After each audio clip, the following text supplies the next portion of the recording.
Hello, hello. It is Sunday, July 14th, where I am. My name is Adam Archetype. I am joined by Intrepid Bodies, Hoda, and I'm also joined by Lexi and Nobu. And we'll see if anyone else shows up live. I am very excited to be here to have this conversation. I have some questions, and I'm really excited to hear from Hoda, to learn from Hoda.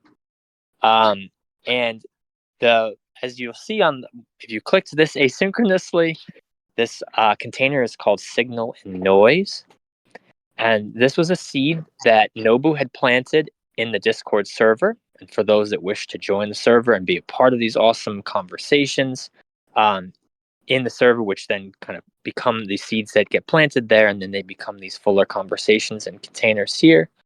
You'll see all the information about how to register, about how to become a member in the description from wherever you're listening.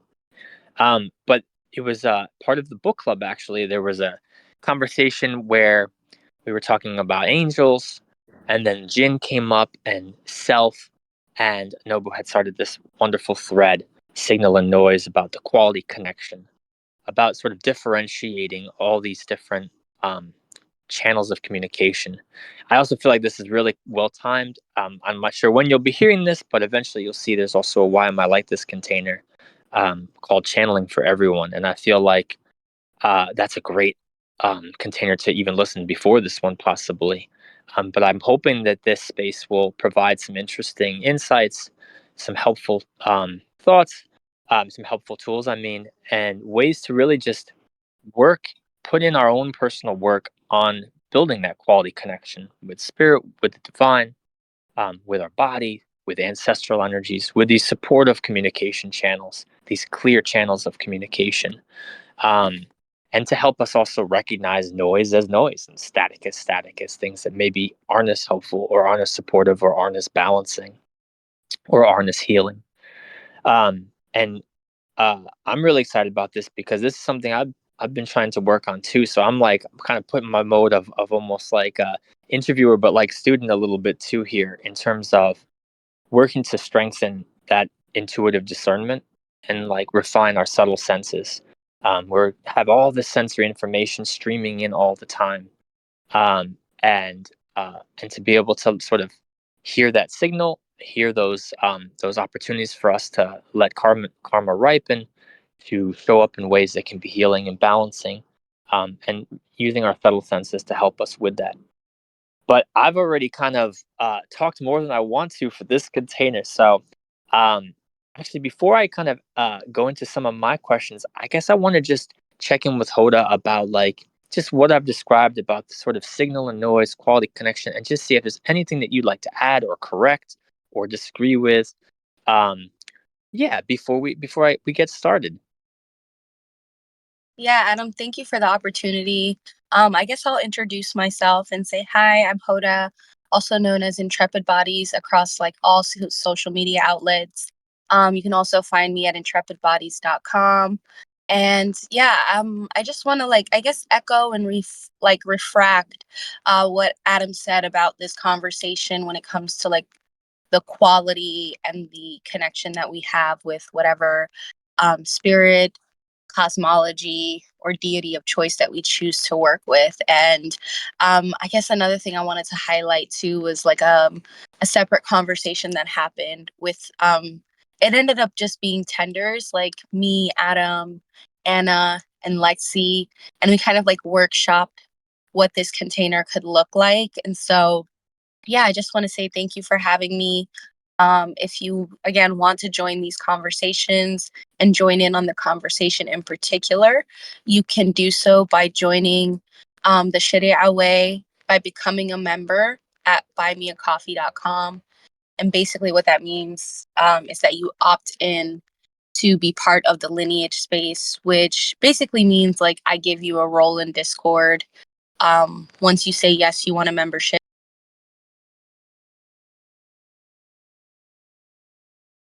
My alarm just went off.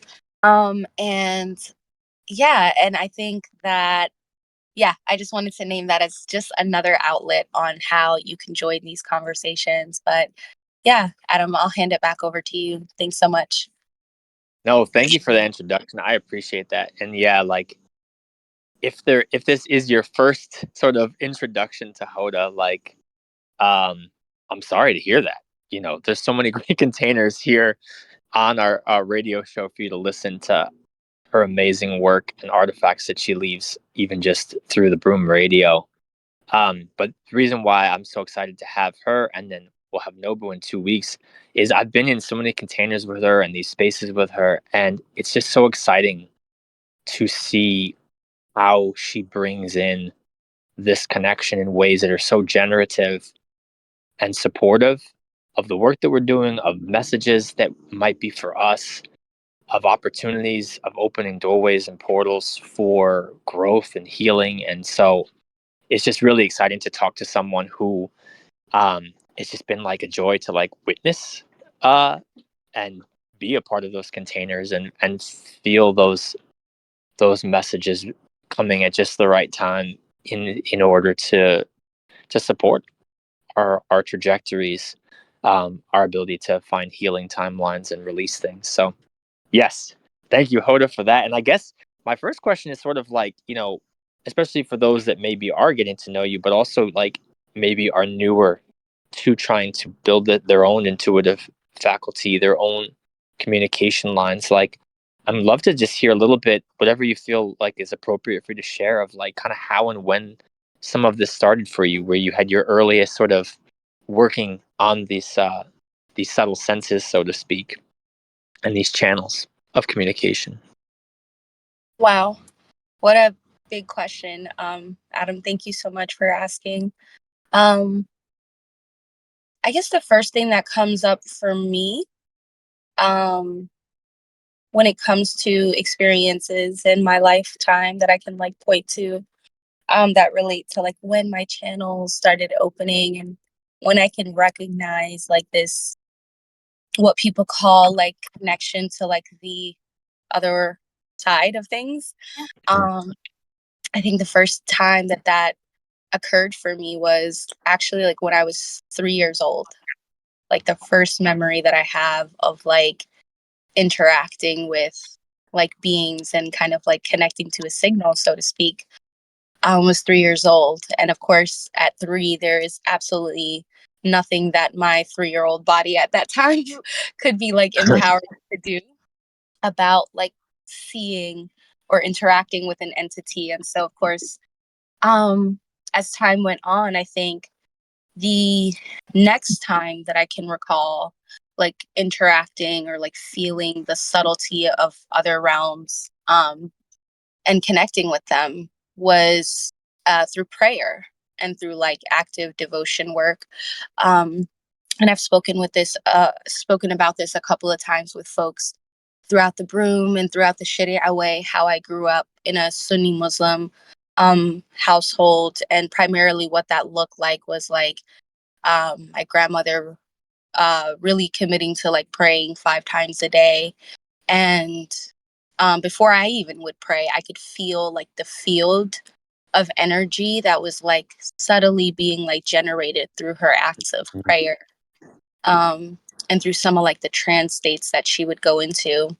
And so for me, that was like another interaction or another point of like connection where I was like, wow, like my self concept was like, there's something here, you know? And I think from there, I kind of just like followed suit, like did what my grandma did, as I'm sure like many like young folk and like even like young femmes can like attest to, like most of the time when some people speak to like their subtle senses, like awakening, um, they can connect it to or have memories of like a particular ancestor, like nurturing that connection in a particular way.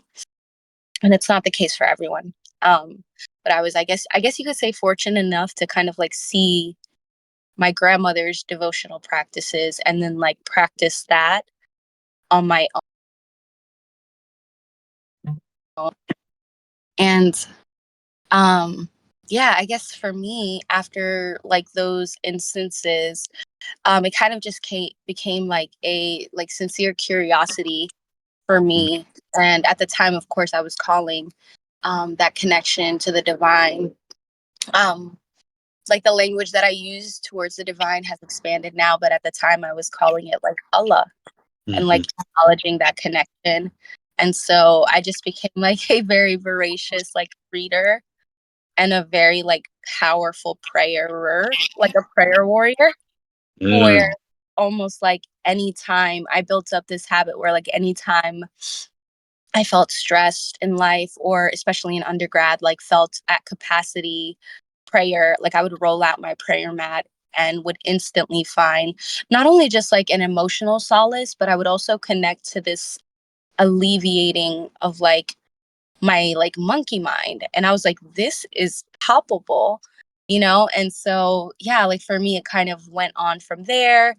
And like my practice and the way that I engaged with the divine, of course, evolved as time went on. Um, but yeah, to answer, I hope that that answered your question. Like the first time for me was Oh, kind of absolutely. pretty early, but I think when I became conscientious of it, it definitely was something that I wanted to nurture.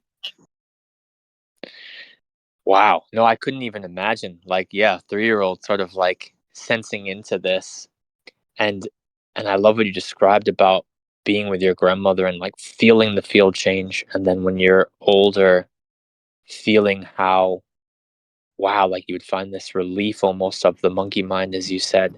Mhm. That's so powerful. And like, yeah, I guess I'm curious about, some of those earliest, was this something that you and again, this is kind of personal, so don't feel like you have to answer this, but like, was it something you felt like you could talk to your grandmother about, or was it more like you were really guided by her example at those earlier stages? Yeah, that's an excellent question. Like I think it was twofold. She was the like adult and then like authority figure who like raised me, right? And so I was definitely like guided by her example. And then I think um like when I was just like able to like talk and like communicate more saliently, I'm thinking about like when I was like maybe 5 or 6 years old, I started to like ask her like legitimate questions. And so I think for me it was a little bit of both. It was like this deep inquiry where I would ask like I would say like shielding super big questions like where do we go after we die, Mhm. and like what happens to the soul, and like unshielding that. I used to ask those questions at a super young age. And so there was, as I've gotten older, there's a part of me that knows that she was kind of like creating space for those questions with the tools and like the examples that she had at the time. Um, but the curiosity like never went away. Mm. Never went away. And it's not to say like, oh, she didn't do enough, but it's like, I mean, that's such an existential question I feel to have Yeah. at such a young age that I can it's just such it's hard for me to imagine any one person being able to accommodate that kind of ask, if that makes sense. It does. Yeah.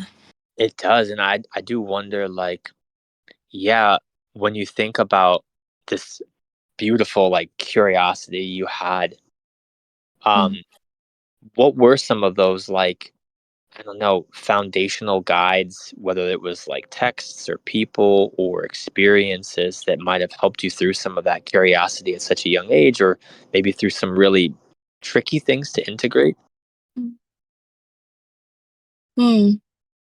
Well, I'll say that growing up, I was really like reading a verse. So a lot of it was like non-textual. A lot of it would be like I'm thinking of like down regulating through play, of course. Um, Mm. just the sheer like reality of like being a young person and then like having these deep existential questions and big dreams as well. And then like having to like turn around and go to school. So like a lot Mm. of that was kind of like fragmented for me. But as I got older, I actually it's interesting because I feel like it was really resparked. You know, that inquiry was resparked again for me in undergrad, um, where I went to a Catholic university. and was told that I like had to have a religious studies class as part of like the curriculum. And I was like, okay, cool. Like if that's what y'all say, I guess Twist my that's arm. what I do. Right. Like, sure, let's do it. Um and, and I enrolled in I forgot what the religious studies course was called, but I also enrolled in a world history course. And so I was learning, this is where things became like very grounded for me, where I was like learning about these pointed times in history, like the Silk Road, um, these times of like ancient like globalization, and then also learning about these like really pivotal moments in like religious canon. And I was like, like my 20-year-old self was like, oh my god, these things are like wholly connected, like they're not separate artifacts of one another. And so for me it reignited like that spark. And I remember at that time actually like went to the admissions office and was like, I want to be a religious studies minor, because I was studying in psychology at the time. And so it just like that spark was like reignited again. And I remember um, that spark influenced the way that I like chose my classes. It influenced like the clubs that I signed up for, my extracurriculars, because now I was kind of like engulfed in what felt like a bigger sphere of like my sense of self, right? So it was like there was this bubble of interaction of like being a young person going to college for the first time, having all this choice, and then I still felt called to kind of like speak to these existential questions, and I'll say these like doors that opened for me from my youth even into my young adulthood. So that like continuity for me was very hard to like ignore. Mhm. That makes sense.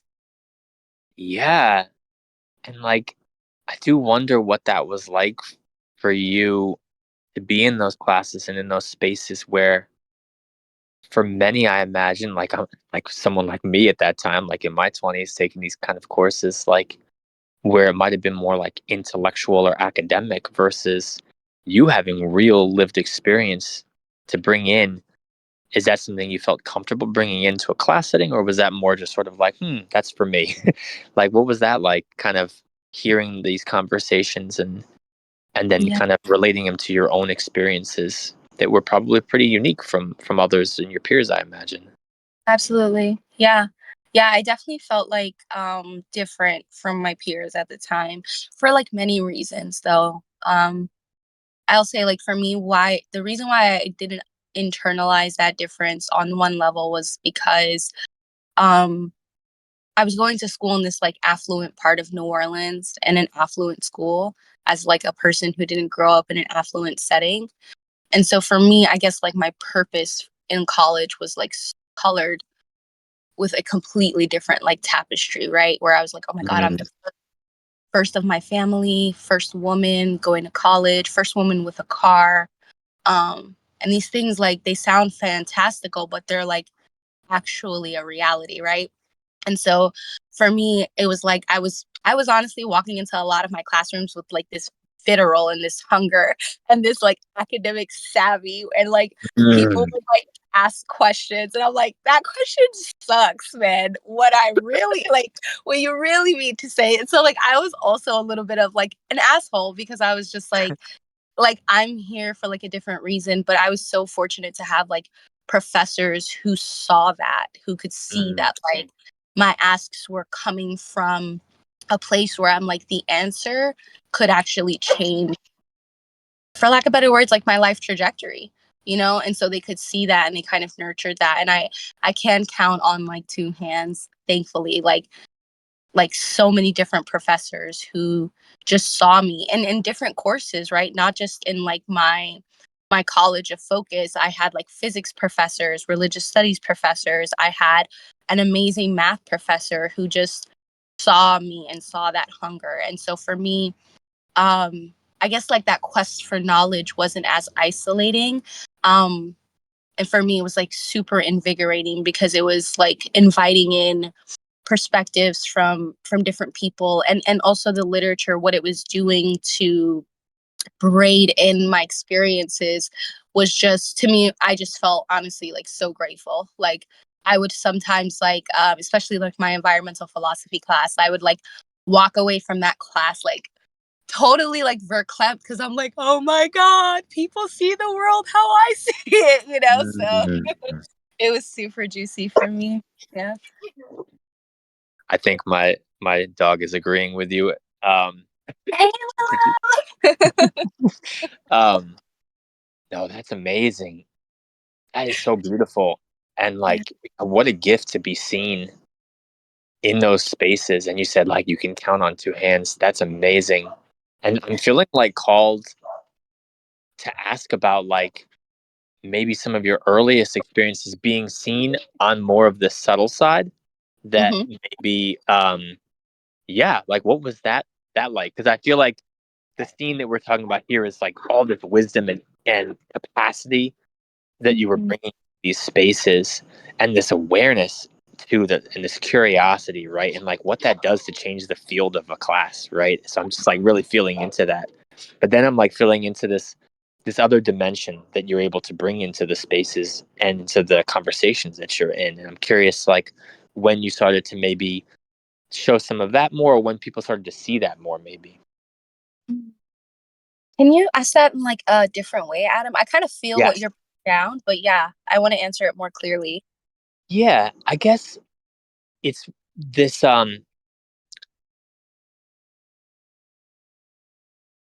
this other piece of what you're able to bring into these spaces in terms of those channels of communication that are coming from sort of what I often call like the unseen, but like, Mhm. you know, when you were starting to be able to be seen for those first times, for those subtle sense capacities, for your intuitive discernment that you're Mhm. able to bring into these spaces in ways that are so beautifully woven with like what you're talking about, with the intellectual and the academic pieces, like, you know, this weaving.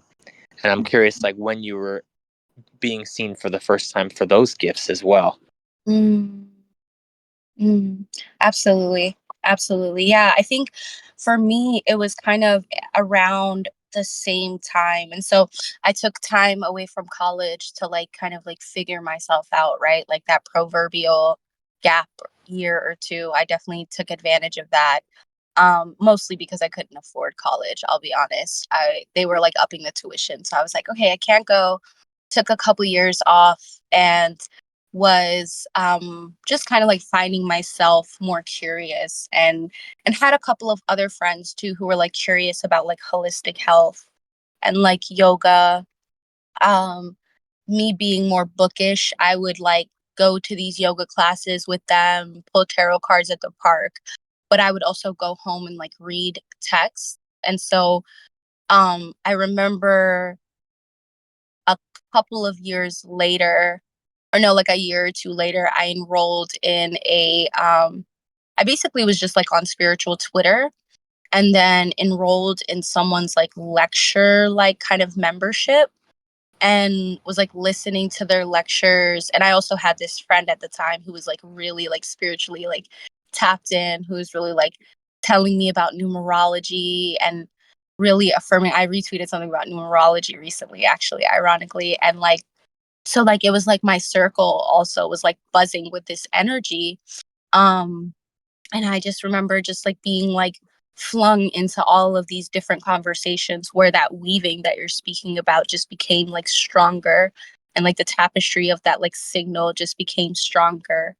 And then, you know, found my way onto spiritual Twitter, and enrolled into New York Mystery School, which was like super cool because more than just like the person who was like teaching the class and lecturing it, I also felt like I was connecting to people online who were affirming like the worldview that I had and the perspective that I was like generating and like consist all these different perspectives that I was like tending to. But I was also like, yeah, like I was getting to a point where I was like, I want to hang out with these people. And so basically, long story short, I had taken a solo trip to New York, had the time of my life. I had no reason why I went to New York. I just was called to go there.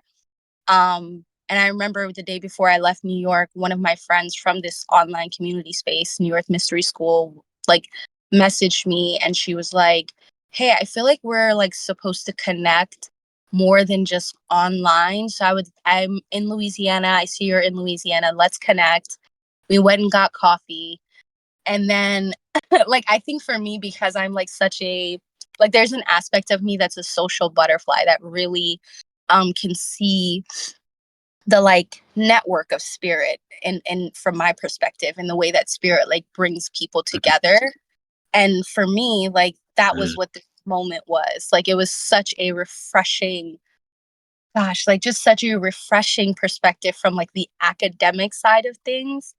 And mm, that's when I would say like my worldview, my connection to spirit was affirmed also in a way that I could affirm other people's connection to spirit. mm, You know, like my friends were like, "Oh my God," like we would text each other and be like, "I just saw a blue butterfly and then a blue jay." And I'd be like, "Oh my God, I just saw a red cardinal." And we'd be like, "Oh my God."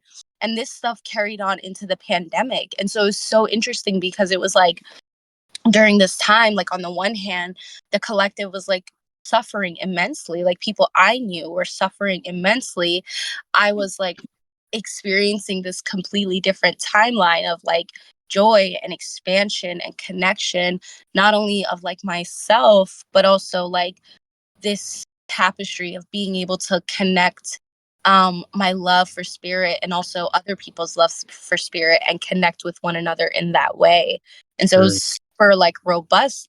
I guess for me, like I didn't realize it at the time, but what it did for me was like just kind of affirm and like lock in, as the kids say, the way mhm, that I was like, yo, spirit be moving, you know? So mm.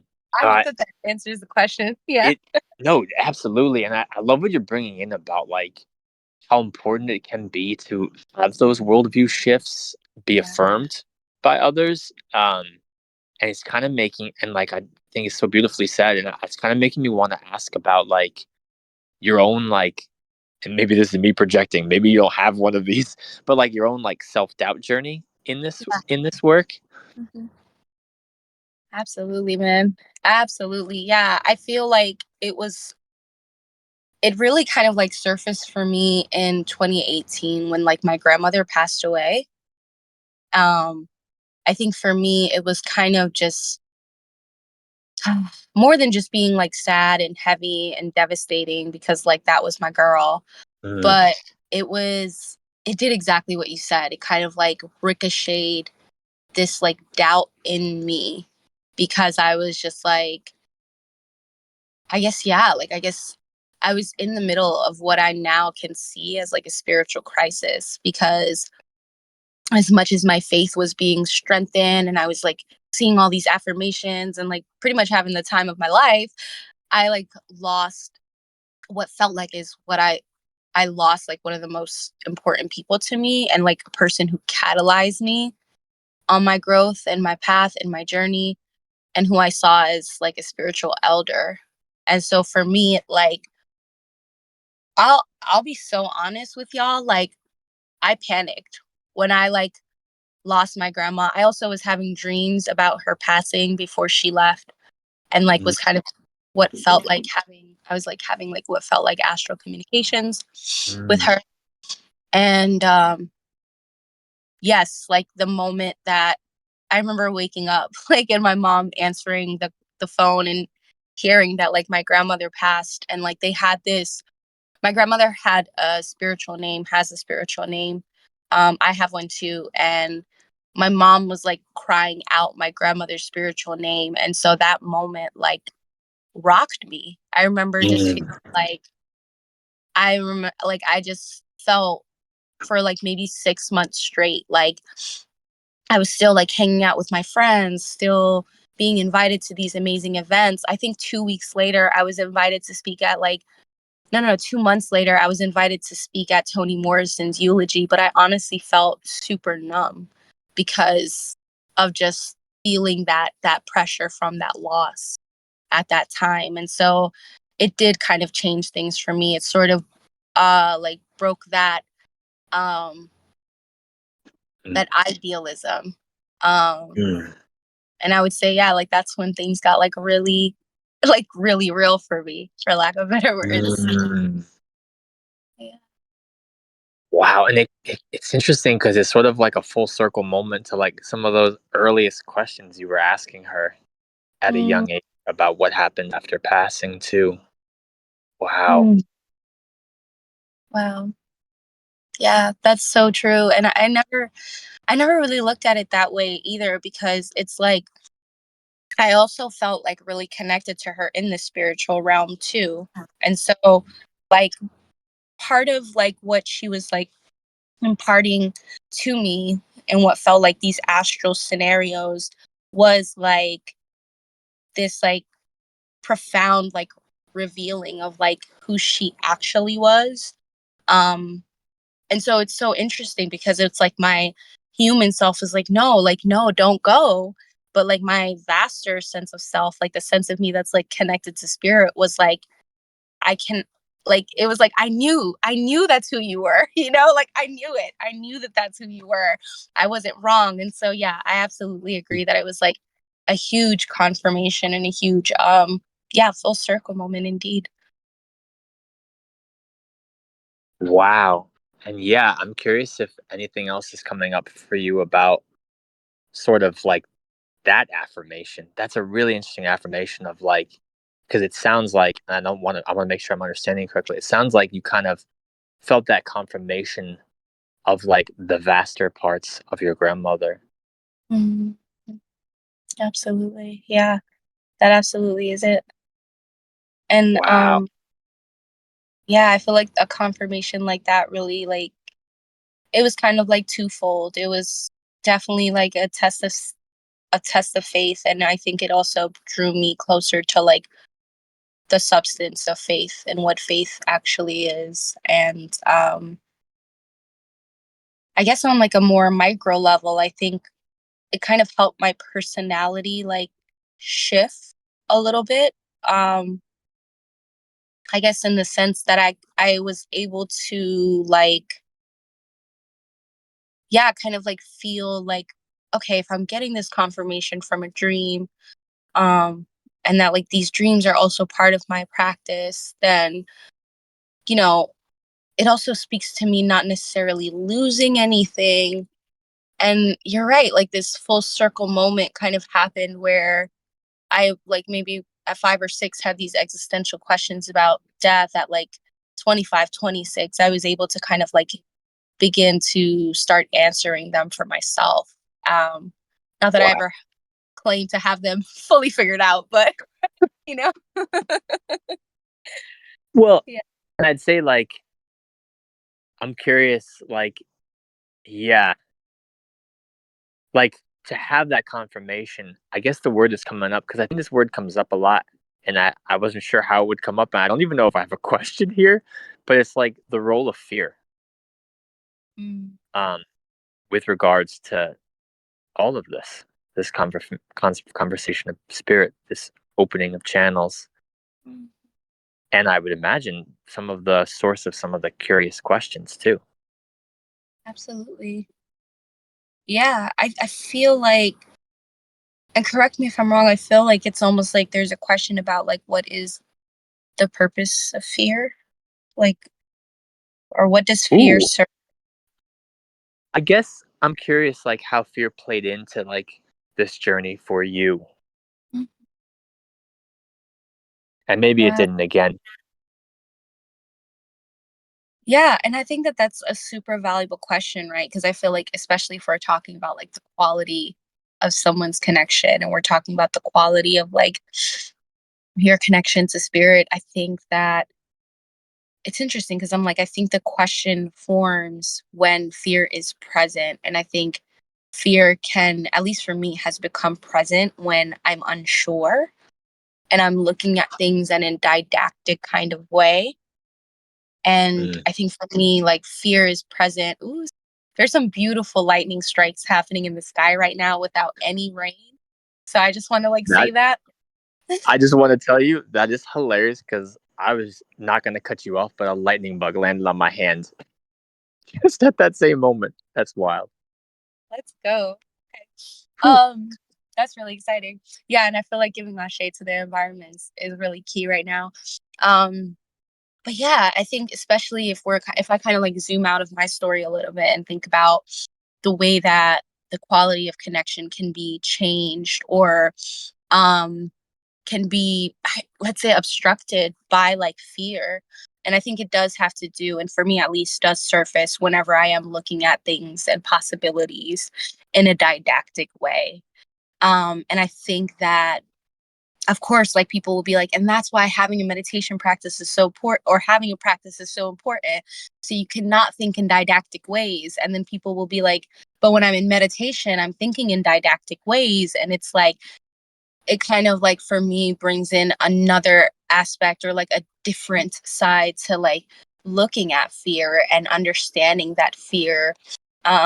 And I think most of us do, you know, even when I say understanding that fear is an emotion, I don't say it to say it in a way that other people don't know that fear is an emotion, but that fear is pointing us to something. And that's what's been true for me, at least in my experience. And when I have felt fear and when I have felt like helplessness, especially in moments where spiritually I feel like my back is pushed up against the wall, let's say, um, I think fear has served as a catalyst for me, like becoming either like super creative when I'm like really dysregulated and like just want to kind of like play the timelines, right? And like give in to like the chaos, which is one duality.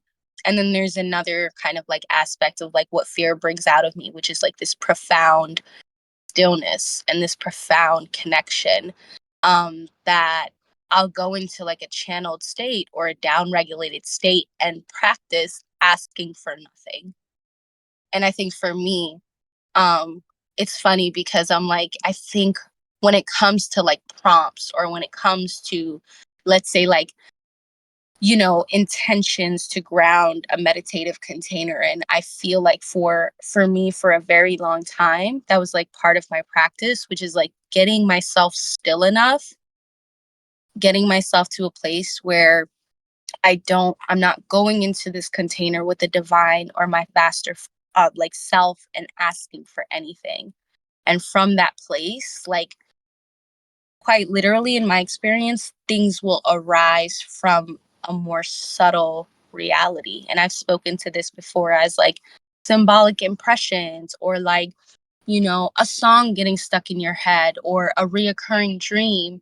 And for me, because like that practice was so deeply woven into like, I guess like my memory bank, um, I don't I feel like for where fear may have like deterred me and has in some cases, and where fear has created like branchings of duality for me, which it has in some cases, I welcome those dualities and um, yeah, invite them in as possibilities so that the charge behind the fear, because for me, I'm very also very passionate emoter and passionate, I guess you could say, like quote unquote manifester, right? I manifest with my emotions.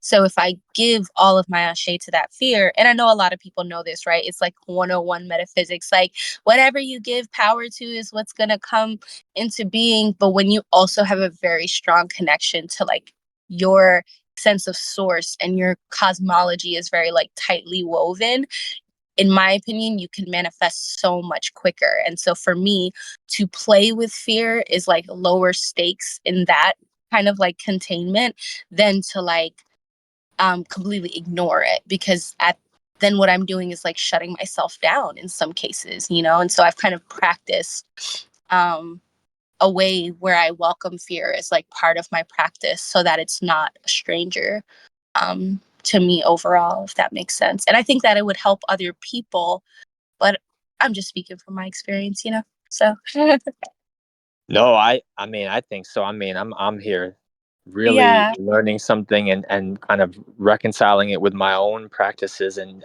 I mean, it's just so beautiful what you say about everything, like about this welcoming the stillness. Also, like the power of like getting into these states where like I'm asking for nothing, including maybe asking for protection, right? Like I'm Mm, asking for nothing. And whatever arises, I'm going to bring it in to the mm, field and work with it. and not shy away from strong emotions too. Like, yeah, I think it's a beautiful thing. And I really just want to come back to this piece about asking for nothing, and how, yeah, and how you kind of like, how did that, is that something that you sort of found yourself like finding? Like, it's such an interesting mode and phrase. And I think it's so powerful though. I wanted to know if you wanted to elaborate any further about that, or share any other notes that you think might be relevant for others as they try to get into that same state, Absolutely. as they're developing their refinement. Absolutely. Yeah, I think for me it's a phrase that really works, and what's kind of like behind it is like this artifact or technology of like facilitating trust with like my vaster self, or according trust from like my vaster self. And this can also work with, I think, ancestors, because I know of a lot of people whose praxis is to make an offering to particular ancestral lineages before they ask for collaboration, because it's kind of like a part of what a lot of people call their ways or their lineages, right? So it's like it's tiered in my mind, right? There's like a way you can do it to work with ancestors. There are methodologies of courting land spirits. There are methodologies of courting money spirits.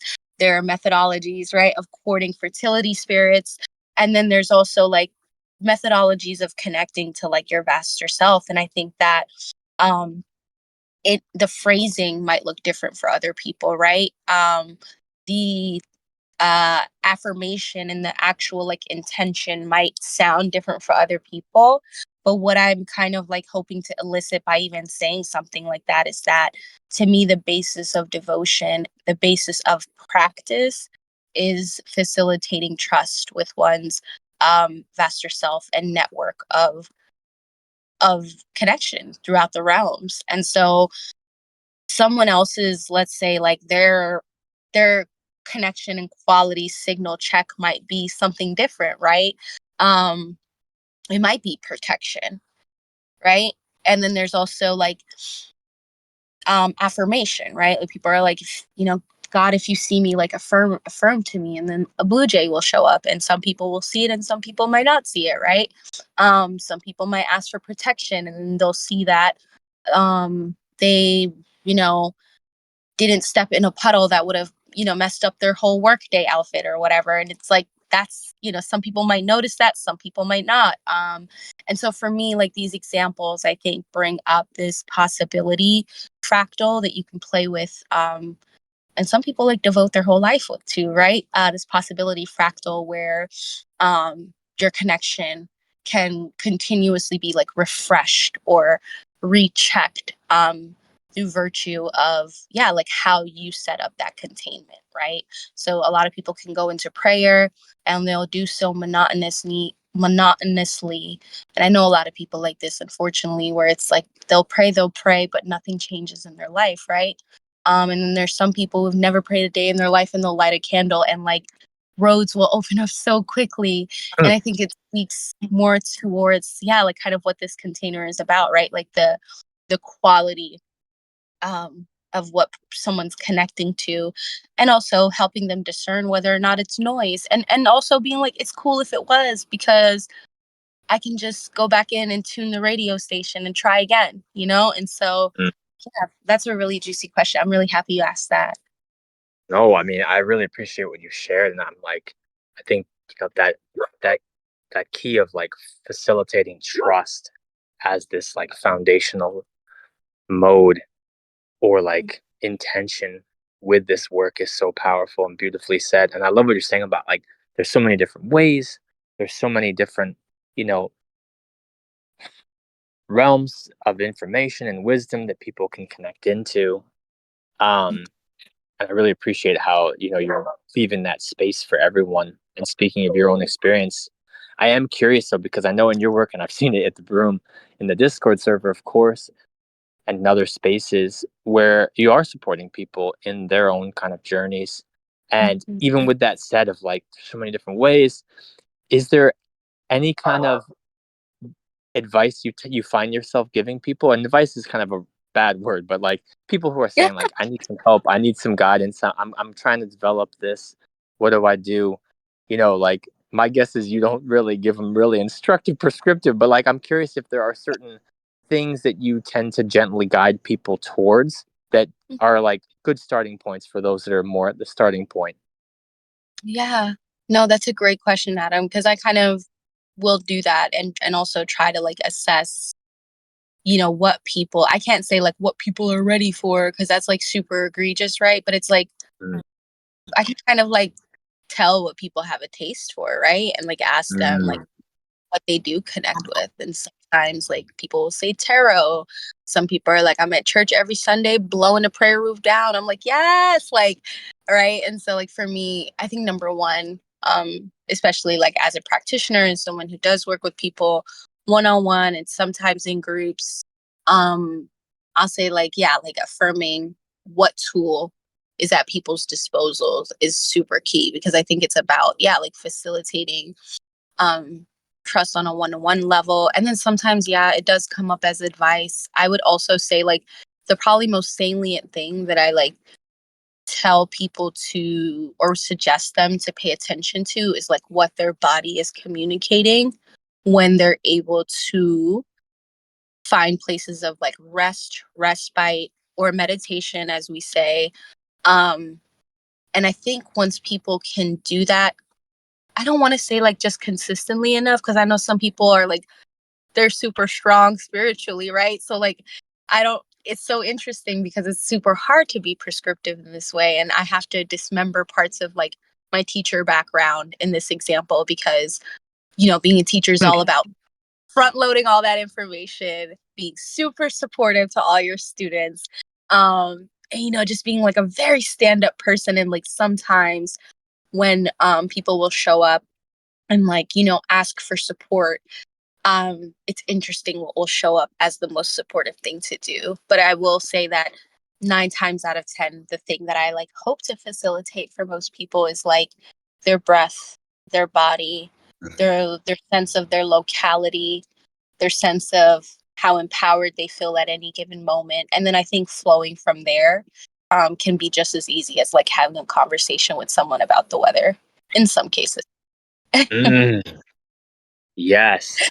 Thank you. Yeah, And I love, yeah, what you're bringing in with the body and how you mentioned that. Like, that was one of your earliest experiences to kind of come back to the beginning of this, of like being in the presence of your grandmother, deep in prayer states where you could feel tangibly with your body a different field in those absolutely. spaces. Yeah. Wow. And everyone has that biome of safety, Like I was thinking about this yesterday. I was just like meditating on like how my idea of like my sense of self being safe, not a physical safety, because I feel like that's kind of like different, but like that, like I feel safe. I'm like, wow, like throughout all these different chapters of my life that looked totally different, Like I had chapters in my life where it looked like having these particular rituals. I've had other chapters where it looked like different rituals. And so for me, it's like really holding space to hear about what people's like idea of safety is to me is about like understanding how their biome is like constructed and like what they do to like find solace. And yeah, for most people, like once they kind of get into that space, they're like they've already like unzipped. And so if they're like looking for support and they can like breathe or like kind of find like a mindful practice or like a really cool like mantra on YouTube or like join the broom and be part of some of these containers, right? I think that um, making those small like changes and adjustments um, can be the thing that's yeah, like how some spiritualists will say like path opening. I've truly seen it happen in my experience, and I think reaching one another across biomes is super super key in my practice. Mm. Whew. Wow. I really appreciate this. And I guess for some reason, I'm also feeling into this, like when you're working with someone, Mhm. navigating all the different communication that's coming to you. Like, you're getting communication from your biome, from their biome, from um your channel, and maybe from their vaster self too. And I'm kind of like, there's a lot of communication. You're receiving a lot. I'm just wondering, like, yeah, if you have anything you feel like that's relevant to share in this space about that process of sort of like allowing all that information to be in your field and start to sort of tease out what might form as words or movements that might support that person that you're with. Oh, I love this question, Adam. That's damn. I love it so much that I think I almost missed part of it. Can you repeat it? The short version is, there's so much information, communication that's happening. Your Yeah, biome, their biome, your vaster self, the spirit that you work with, their vaster self, their sort of team network that they're working with. And I'm just curious, like, if there's anything you feel like that might be relevant to share about sort of your process of like allowing all that communication to unfold and then, start to shape it into words or movements um, that might support that individual you're with whatever they brought into this shared container. absolutely. Yeah, man. I love it because I think the reason why I kind of like lost focus was I'm like, wow, like I just kind of also was realizing in another part of my channel that the broom is probably like one of the spaces out of like a couple where I can like talk to how my body and how other bodies, right, like other folks are like I feel pretty consistently sharing like how their body prepares for surges of kind of what you're saying, like channeled information. um and yeah, like I know Nobu talks about it a lot in his work. It even came up in the latest spa, like as we were talking right before the container and the meditation began. Nobu was like, have y'all ever eaten for like someone? I just like started laughing because I'm like, that perfectly describes like what I'll be called to kind of like do before one-on-ones or before containers. Like field tuning, for example, is a really good one because I'm like the week before field tuning, which is like the monthly like divination container that I hold here. I'll be called to eat in a very particular way and like up my minerals. And so like I'll be called to like walk more, not smoke as much. And so I can see like I'm very like keen to the fact that my body's like like desiring something different so that the output can be different.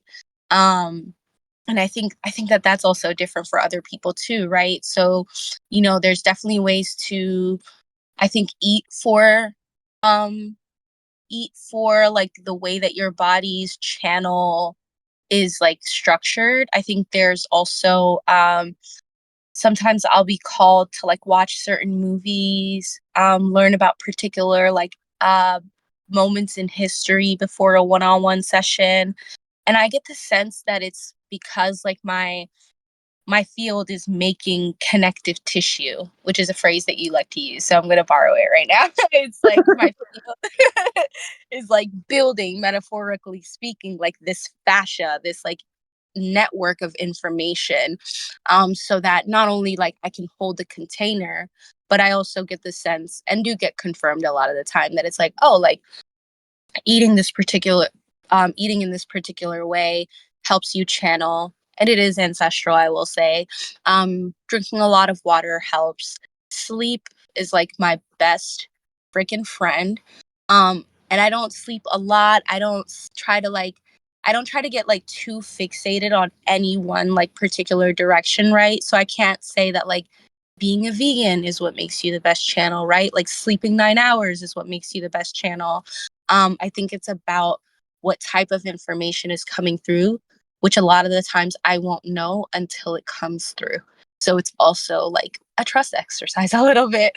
But it can be super fun because I'm like, um, honestly, I'll feel like a pregnant mother. I'll be like, oh, I'm craving pickles and I'm craving ice cream.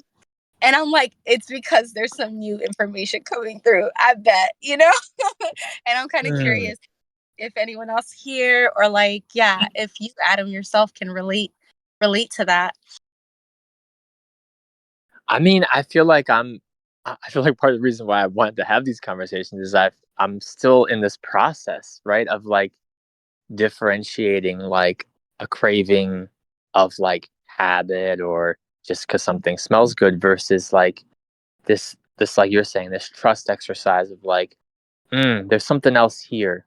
This like, and I'm curious about that. Like, if there's certain flavors or ways it shows up in your body that just feel a little slightly different from like another sort of just craving you might have, right? Or another sort of bout of curiosity about a show versus like, Yeah, I feel like I'm being guided actually to watch this versus like, oh, I'm interested in it, right? Like, yeah, absolutely. and it might be hard to say with words, but yeah, anything that comes up for you, I'd love to hear.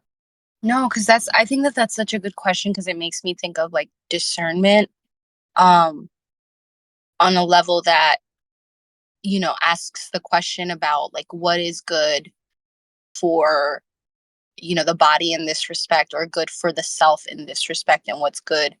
Like, am I just calling this in because it's related to like noise, or related to like, yeah, like a distraction? And I think that discernment is something that I think is going to develop, and springs up in each individual body with not only just time, right, but with the experience of wavering through different options. And I Mm, think, yeah, like discernment, especially when it comes to, let's say, something as like low stakes as like a television show, right?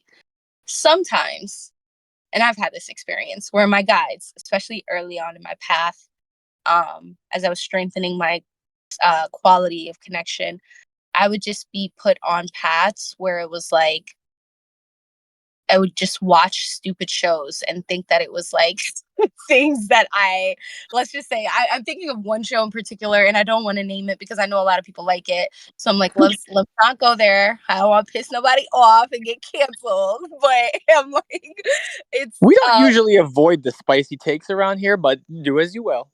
right, exactly. You're right, Adam. But yeah, for whatever reason, I don't want to say the title of this show, but I was guided to watch it. And I realized that it was coming from, it was good, right? So it was like generative because it helped me. And I realized it was coming from like a wounded place, let's say, right? Where I'm Mm, like, oh, there was an aspect of me that was still working through this tension. I'm gonna be 100% honest with y'all. It was like I was working through stuff of like popularity wounds, and I was also mm, working through like high achievement wounds as like a woman of color. And so I was watching this show, and I was like, oh my god, this show is like fucking me up, right? I was like, this is bringing up mm, stuff. And like, it's not like I like pick up a phone and like call my guides and I'm like, oh my god, what is going on? But it's like, after a couple of weeks, I was just kind of like feeling this very low grade tension and frustration. And I'm like, what is going on? And like, eventually sat down with myself, went into a meditation, cried, and like after I had that like cathartic release, realized that show, like I was guided to that show, for lack of better words, to like work through some of these wounds and some of these tension points, right? And that's on a very micro level. And I think that happens for people with jobs, with relationships, with where they live, where they're playing out or eliciting, um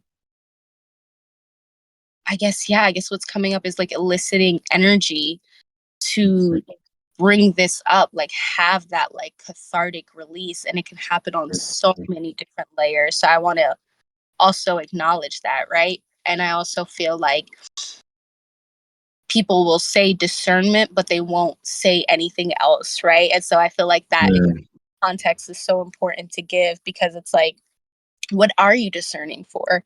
Is it something low stakes like watching a show? Well, just watch the show and figure it out, right?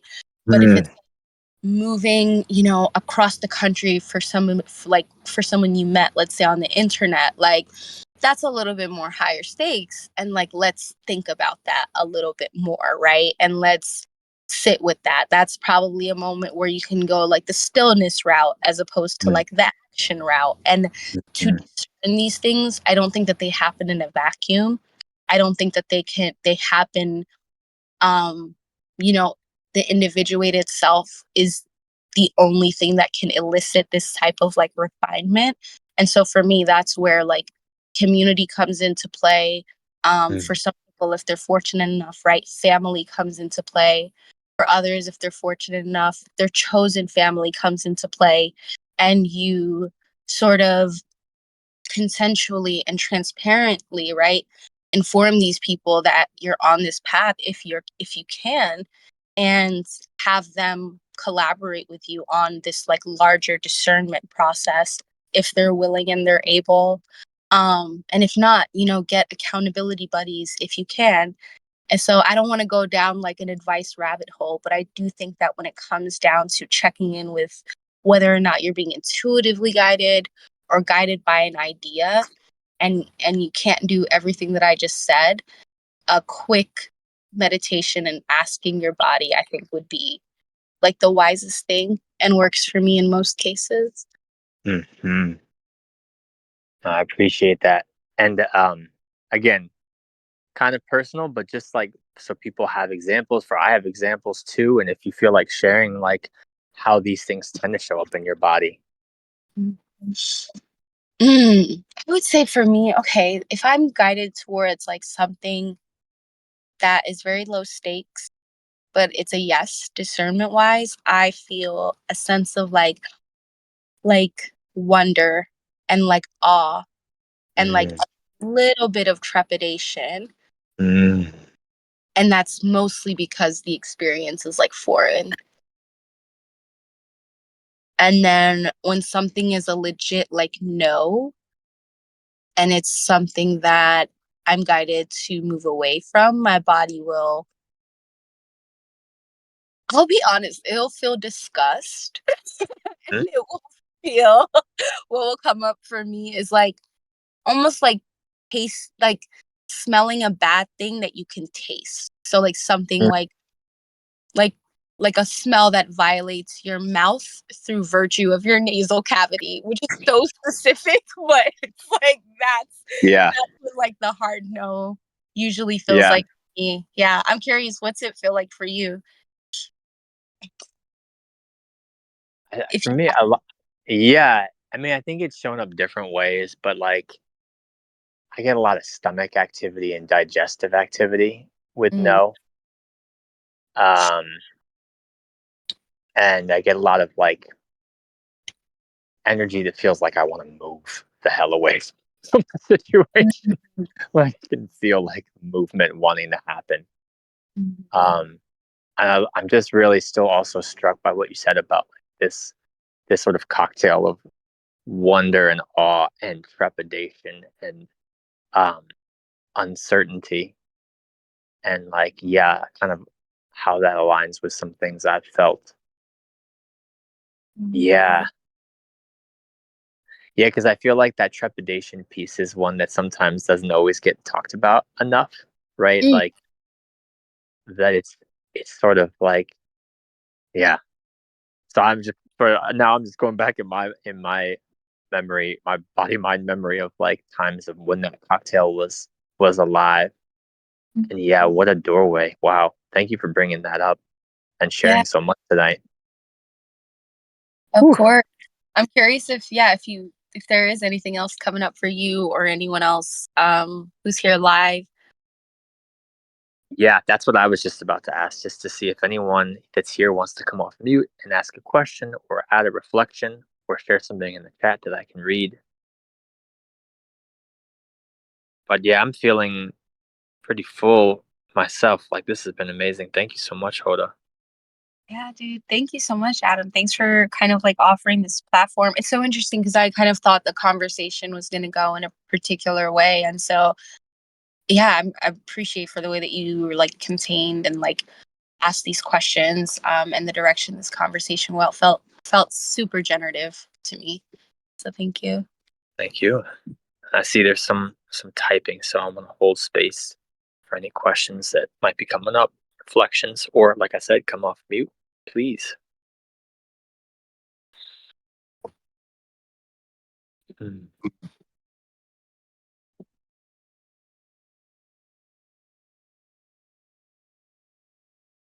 Mm. Mhm. Nobu asked, I guess, like dysregulated yes slash no versus regulated yeses and nos. Mm. Mm. That's a good. Mm. Wow. Mm. Yeah, I guess for me, the dysregulated yes. Um, yeah, I think a lot of the times, like the yeses that I get for, let's say, like higher stake things, let's say like outside of the context of like what movie to watch. I think for me, saying yes in a dysregulated state is, I think for me personally, it's been a moment of like opportunity for myself. And I'm very careful about like choosing that language. And I've kind of like worked and smelted, it took a little alchemy for me to get to that language to be like, oh, like when I say yes to things or opportunities or timelines or invitations from a dysregulated place, what usually happens is, of course, it shows me something about myself, but usually it's actually like a greater opportunity to like refine. So what will happen is like, or what I've seen is like parts of me will be reflected, or what will be reflected back for me in that moment is like the wound that caused me to say yes before considering something with like a more full, like embodied sense of like discernment, right? Like where I consider all parts of me before saying yes to something. Um, and similar to like a no, right? Like in moments where I say no and close down particular timelines, those moments, both yes and no, are like moments where I'm like, huh, like who's at the mic right now, right? And so for a lot of people who do like, let's say IFS like parts work, um they'll like kind of maybe like draw up or conjure up a circle where they're like speaking to that part of themselves, that wounded part of themselves. And for me, I actually don't do that. I like will and have been called to stop everything in my life and tend to that part of myself, like literally center her, whether she's like my wounded inner self, my unsure future self, my like slept on present self, right? Oop, spilling tea. But I'll center that sense of self and like give her everything she needs. And so for me, it like sometimes will look like engaging in a deep shamanic practice of like remothering aspects of myself, um, my inner child, or let's say like parts of me that just were conditioned to say yes to certain things because I felt like I didn't deserve enough. And so this can kind of like get into like deep parts of what people call like shadow work, but to me, kind of is the breadth of like shamanic work, and it is the breadth of like cultivating discernment, right? On one level it is about like what show I'm going to watch, but on other like more fine grained levels I think it relates to what state the nervous system is in at any given moment, and how like the chords that are played through virtue of like our emotions being reflected back to us say so much about what part we're playing in like the greater orchestra of our family tree, for me. And then so like of course if it's like regulated and you're making those yeses and nos, then you're fucking lucky, like then you can like trace and like and be like, oh, I remember where I made that decision from. Yes, that decision has the integrity of like my full conscientious being there, even if I was a little afraid when I made the decision. At least I made it from, like, that's my inner dialogue. I'm like, at least I made it from like a conscious place. Like I might not know what's happening, but that being able to say yes or no from a regular place creates this subtle foundation that no one can like give to you or take away from you, from my Mm. perspective. And that salience is like, oh, honestly, like if we're talking trust, like that's it right there from my perspective, you know? Um, so yeah, I really love that question. Thank you for asking it, Nova. Yeah. Wow. I'm just thinking about like, I'm just really staying with me, like the strength of that foundation that you're describing. And back to trust again. Oh, wow. Whew. Yeah, man. Um, yeah, that was beautiful. I don't really have any. I feel like that's a great place to probably end this container on, honestly. Um, and thank you for all the offerings you've made, and for everyone else that was here live, for all the offerings, physical, metaphysical, to support these transmissions coming through. And I do hope that they're supportive of others. I know I'm coming out of this with some feeling supported and nourished, and having new things to experiment with and pay attention to and draw my own awareness to as I try to improve that connection. And I hope others listening have felt the same. And I just want to thank you once more, Hoda, um, and say, uh, from the bottom of my heart, just so much gratitude for all the incredible work that you do um, every day in the spaces that you're in. It's just incredible. So thank you. Thank you. Thank you so much, Adam. And thank y'all for listening. Take care. Peace. Thank you.